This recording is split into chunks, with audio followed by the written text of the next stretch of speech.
नमस्कार. ॲडवे स्टडी ग्रुपच्या या लेक्चरमध्ये आपल्या सगळ्यांचं स्वागत आहे. आजचं लेक्चर किंवा आजचं व्याख्यान, आजची माहिती, आजची चर्चा ही त्या BMS विद्यार्थ्यांना उपयुक्त ठरेल ज्यांनी थर्ड इयरचा अभ्यास सुरू केलेला आहे, म्हणजे सेकंड इयर क्लिअर केलेलं आहे किंवा ATKT आहे आणि त्यांचे क्लासेस सुरू झालेले आहेत फायनल इयरचे. हा तिसरं वर्ष, दीड वर्षाचं जे आहे ते अतिशय महत्त्वाचं याच्याकरता आहे की याच्यानंतर BMSचा अभ्यासक्रम संपणार आहे. त्यामुळं प्राधान्यानं यामध्ये सगळे जवळपास क्लिनिकल सब्जेक्ट आहेत. या क्लिनिकल सब्जेक्टचा अभ्यास OPDमध्ये, IPDमध्ये म्हणजे हॉस्पिटलमध्ये होणार आहे, योग्य मार्गदर्शकाच्या खाली. जे तुम्ही थेअरी शिकाल ते तुम्हाला प्रॅक्टिकली हॉस्पिटलमध्ये जाऊन कन्फर्म करायचं आहे. ज्यावेळेस एखाद्या नवीन वर्षाचा आपण अभ्यास सुरू करतो त्यावेळेस आवश्यक आहे की त्याच्याशी संबंधित टार्गेट्स आपण समजून घेणं, यासाठी हा व्हिडिओ केलेला आहे. जर तुम्ही BMS फायनलचा अभ्यास सुरू करणार असाल, नुकतंच सेकंड इयर पासआउट झालेलं आहे, तर आधी टास्क समजून घेणं आवश्यक आहे. उशीर झाला असेल तर आजही तुम्ही या सगळ्या गोष्टी समजून घेणं आवश्यक आहे. BMS थर्ड इयरला किंवा फायनलला असताना तुम्हाला ज्यावेळेस तुमची ॲन्युअल एक्झामिनेशन होईल युनिव्हर्सिटीची, त्यावेळेस तुम्हाला किती पेपर्स, किती विषय आहेत, किती पेपर्स आहेत, त्यांना किती मार्क आहेत, थेअरीला किती आहेत, प्रॅक्टिकलला किती आहेत आणि हा अभ्यास तुम्हाला शिकवला कसा जाणार आहे, या सगळ्या गोष्टी समजून घेणं अतिशय आवश्यक आहे. तर या गोष्टीवर आज आपण चर्चा करणार आहोत, तरी सर्वांनी लक्ष देऊन ऐकावं.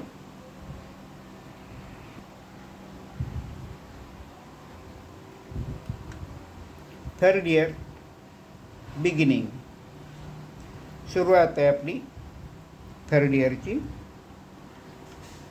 थर्ड इयरला एकंदरीत 9 विषयांचा आपल्याला अभ्यास करायचा आहे.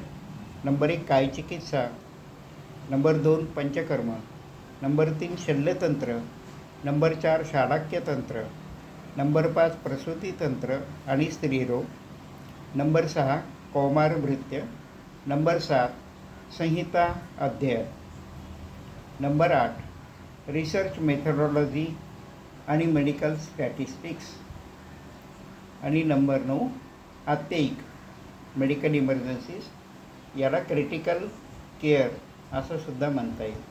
अशा 9 विषयांचा अभ्यास आपल्याला BMS फायनल इयरला करायचा आहे. नंबर 1 कायचिकित्सा, नंबर 2 पंचकर्म, नंबर 3 शल्यतंत्र, नंबर 4 शालाक्यतंत्र, नंबर 5 प्रसूतीतंत्र स्त्रीरोग, नंबर 6 कौमारभृत्य, नंबर 7 संहिता अध्ययन, number 8 research methodology and medical statistics आणि नंबर 9 आत्ययिक. याचे पेपर्स वगैरे कसे असतात हे आपण समजून घेण्याचा प्रयत्न करूयात. यापैकी पहिला विषय जो आहे काय चिकित्सा, तुम्ही बघाल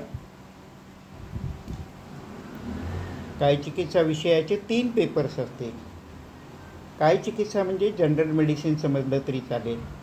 पेपर 1, पेपर 2, पेपर 3 300 मार्क आणि याचं 200 मार्काचं प्रॅक्टिकल राहील. पंचकर्म याचा एक पेपर राहील 100 मार्काचा, 200 मार्कांचं प्रॅक्टिकल राहील. शल्यतंत्र याचे 2 पेपर राहतील, पेपर 1 100 मार्क, पेपर 2 100 मार्क.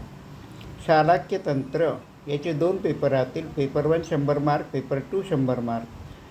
तसंच याचं प्रॅक्टिकल 200 मार्कांचं राहील. प्रसूतीतंत्र आणि स्त्रीरोग, पेपर 1 100 मार्क, पेपर 2 100 मार्क आणि प्रॅक्टिकल 200 मार्कचं राहील. कौमारभृत्य याचा एक पेपर राहील 100 मार्काचा, 200 मार्कांचं प्रॅक्टिकल. संहिता अध्ययन याचा पेपर 1 100 मार्काचा राहील आणि प्रॅक्टिकल 100 मार्काचा राहील. Research methodology and medical statistics याचा 50 मार्काचा पेपर राहील. नंबर 9 आत्ययिक किंवा इमर्जन्सी मेडिसिन, याचा परीक्षा होणार नाही, पण तुम्हाला तुमच्या माहितीसाठी काही प्रॅक्टिकल ट्रेनिंग आणि काही थेरॉटिकल गोष्टी या शिकवणं अपेक्षित आहे. आता प्रत्येक विषयाचं आपण हे कॅल्क्युलेशन बघूया.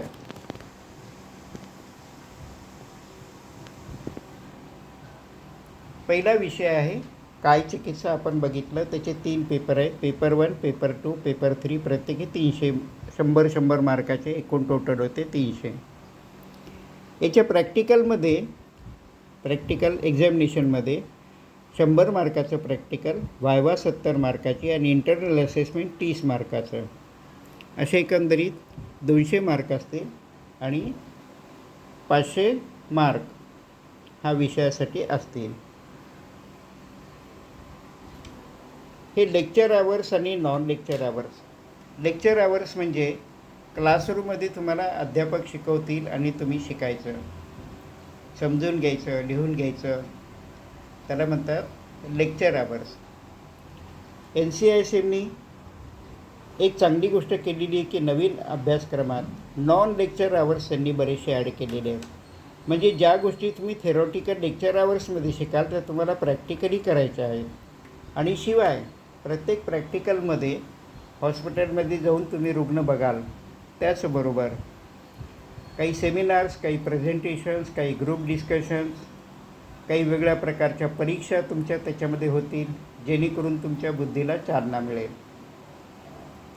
लेक्चर आवर जे आहेत पेपर 1, पेपर 2, पेपर 3 हे तुम्हाला 61, 43 आणि 46 150 तासात शिकवले जातील. नॉन लेक्चर आवर्समध्ये पेपर 1 35 तासात, पेपर 2 24 तासात, 24 आणि पेपर 3 31 तासात, 90 तासात नॉन लेक्चर आवर्स तुम्हाला घेतले जातील.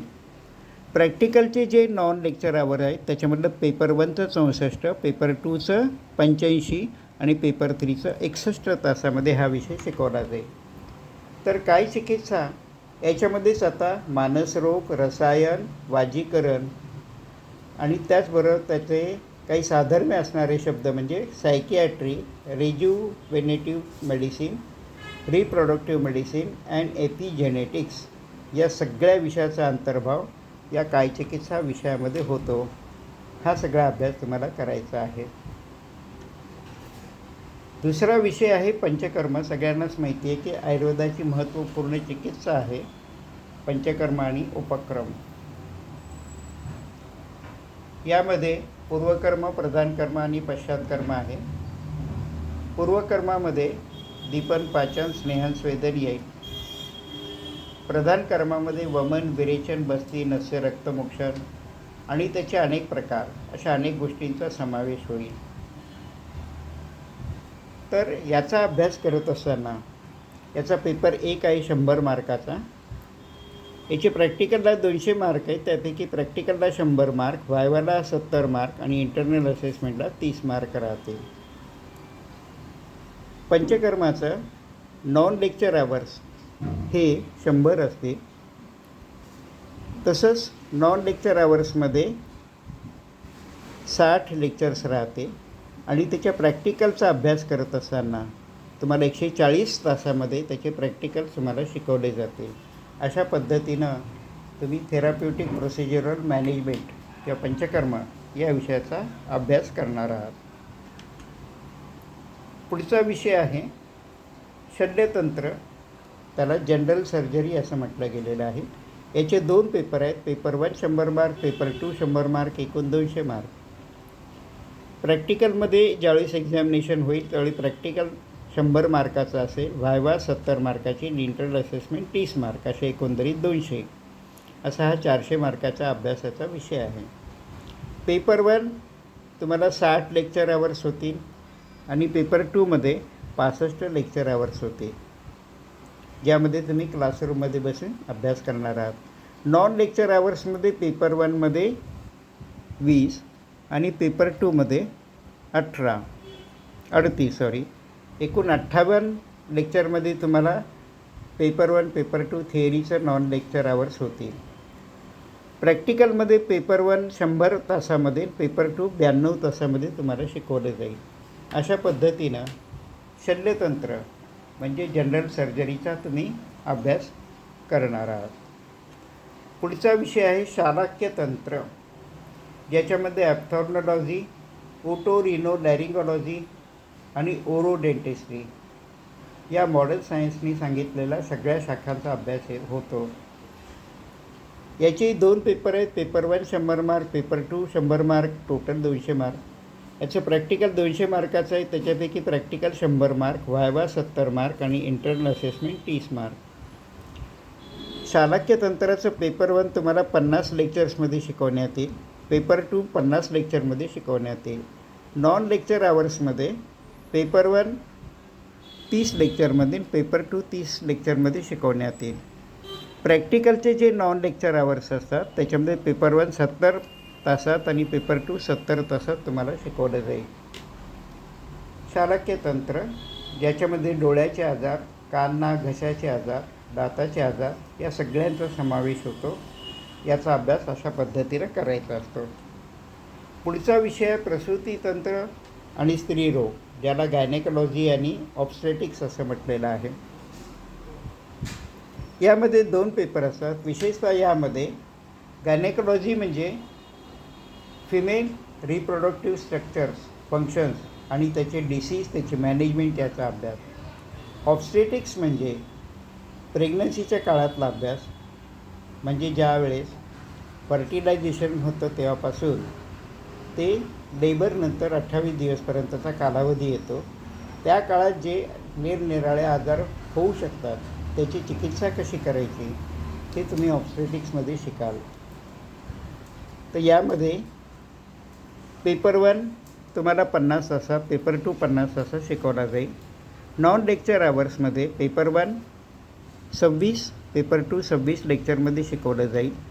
आणि या सगळ्याचं प्रॅक्टिकल जे असतात पेपर 1 62 तासात, पेपर 2 61 तासात, एकूण 123 तासात याचे प्रॅक्टिकल तुम्हाला शिकवले जातील, जे मॅक्सिमम हॉस्पिटलमध्ये होतील.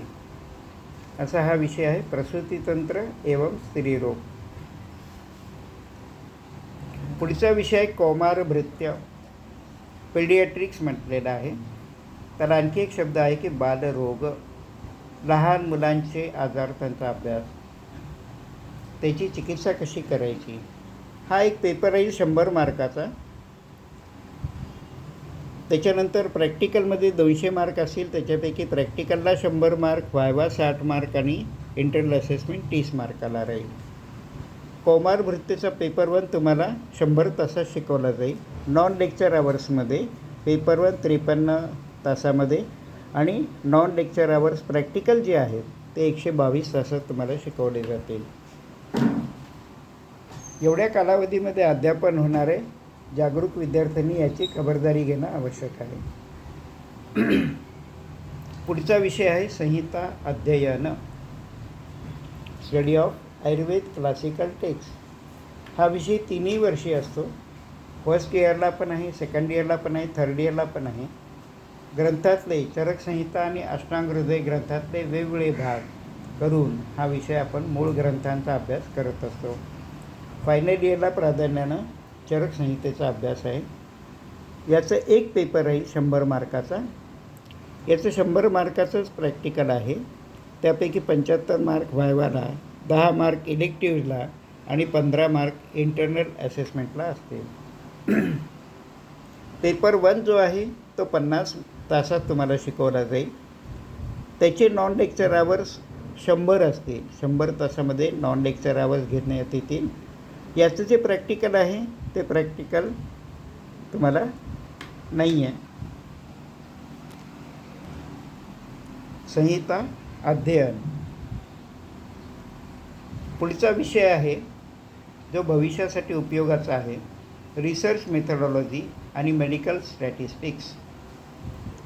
याचा 50 मार्काचा एक पेपर येईल तुमचा. याचे प्रॅक्टिकल किंवा व्हायवा असणार नाही. पेपर 1 25 तासात शिकवला जाईल.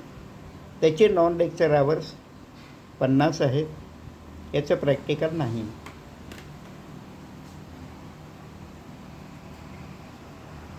खरं पाहायला गेलं तर रिसर्च मेथडॉलॉजी आणि मेडिकल स्टॅटिस्टिक्स हा MD करत असताना पहिल्या वर्षी शिकवला जाणारा विषय आहे. जर ते आपल्याला माहीत असेल तरच आपण एखादं डिझर्टेशन किंवा एखादं थेसिस, MDला डिझर्टेशन असं, PhDला थेसिस असतो किंवा रिसर्च आर्टिकल्स आहे, रिसर्च प्रेझेंटेशन्स आहे, ते सगळे करू शकतो. त्याचा प्रोटोकॉल हा रिसर्च मेथडॉलॉजी आणि मेडिकल स्टॅटिस्टिक्स या विषयातच आपण करत असतो. मला असं वाटतं की फायनल इयरच्या विद्यार्थ्यांना किमान याची तोंड ओळख असली पाहिजे. भले तुम्ही रिसर्च करणार नाही, पण तुम्ही जे काही बोलता ते लॉजिकल बोलण्याचं ट्रेनिंग या विषयामुळे तुम्हाला मिळणार आहे. म्हणून हा विषय अतिशय महत्त्वाचा आहे. रिसर्च मेथडॉलॉजी आणि मेडिकल स्टॅटिस्टिक्स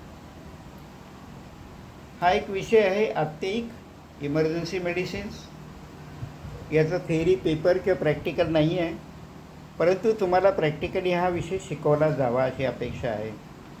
त्याच्यामुळे याचे लेक्चर्स पण नाही आहे. आत्तेईकमध्ये पेपर 1 नॉन लेक्चर आवर्स 12 आहेत आणि याचे प्रॅक्टिकल्स 28 तास आहेत. असं 12 आणि 28 तासामध्ये आत्तेईक इमर्जन्सी मेडिसिन हा तुम्हाला कोर्स शिकवण्यात येईल. पेशंटची ट्रीटमेंट करत असताना कधी कधी अशी वेळ येते की समजा पेशंटला आपण ट्रीटमेंट दिली नाही तर पेशंटचा मृत्यू होऊ शकतो. मग याच्यासाठी जी आणीबाणीची औषधी असतात, म्हणजे पेशंटची क्रिटिकल कंडिशन किंवा इमर्जन्सी पेशंट असणं आवश्यक आहे, त्यावेळी तुम्ही सगळ्या मूलभूत गोष्टी म्हणजे संप्राप्ती, पूर्वरूप, हेतू याचा विचार न करता प्राणरक्षक औषधं की ताबडतोब पेशंटचा जीव आधी वाचला पाहिजे या दृष्टिकोनातून तात्पुरती का होईना प्राण वाचवणारी कोणती औषधी द्या. कोणकोणत्या अवस्था आहे की ज्याच्यामध्ये क्रिटिकल कंडिशन निर्माण होत असते, या सगळ्या गोष्टींचा अभ्यास तुम्हाला आत्तेईक चिकित्सामध्ये करायचा आहे. त्याला इमर्जन्सी मेडिसिन असं म्हटलेलं आहे. यालाच emergency medicine, emergency management, critical care या सगळ्या गोष्टी म्हटल्या जातात, ज्यावेळेस पेशंट हा त्याचा जीव जाण्याची शक्यता असते. हॉस्पिटलमध्ये असे पेशंट हे ICUमध्ये ठेवले जातात. तर त्या ठिकाणी काय काय करावं आपलं काम आहे याचा आपण अभ्यास करणार आहोत. तर हे BMS थर्ड इयर किंवा फायनल इयरचा टास्क झाला. ज्यावेळेस तुमची परीक्षा आहे तर वेळेपर्यंत हा टास्क तुम्हाला अभ्यास करून पूर्ण करायचा आहे. थेअरीमध्ये चांगले प्रश्न सोडवायचे, उत्तरं चांगली द्यायची, वायवामध्ये तुम्ही चांगलं प्रेझेंटेशन करा, तर BMS फायनल इयरसुद्धा तुमचं सहज क्लिअर होईल. त्यासाठी सगळ्या आपल्या आयडिया क्लिअर असल्या पाहिजे, सगळे कन्सेप्ट क्लिअर असले पाहिजे, आपल्याला चांगलं प्रभावी बोलता आलं पाहिजे. या दृष्टिकोनातून तुम्ही अभ्यास करावा आणि त्या अभ्यासाला मदत करण्यासाठी मी तुम्हाला मदत करेन. तर कोणाला काही मदतीची आवश्यकता असेल जरूर संपर्क साधू शकता. ज्याला ज्या गोष्टींची गरज आहे त्या गोष्टी, शैक्षणिक गोष्टी हे देण्याचा मी प्रयत्न करणार आहे. तरच मग एक आयुर्वेदातला गुरु म्हणून मी माझं कर्तव्य पार पाडलं असं अर्थ होईल. तुम्हाला सगळ्यांना खूप खूप शुभेच्छा. तुम्ही अभ्यास सुरू करा.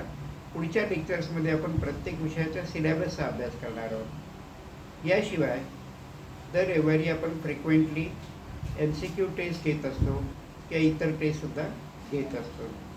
तर काही मदतीची आवश्यकता लागली तर आयुर्वेद स्टडी ग्रुपमध्ये आपल्या सगळ्यांचं स्वागत आहे. Thank you very much.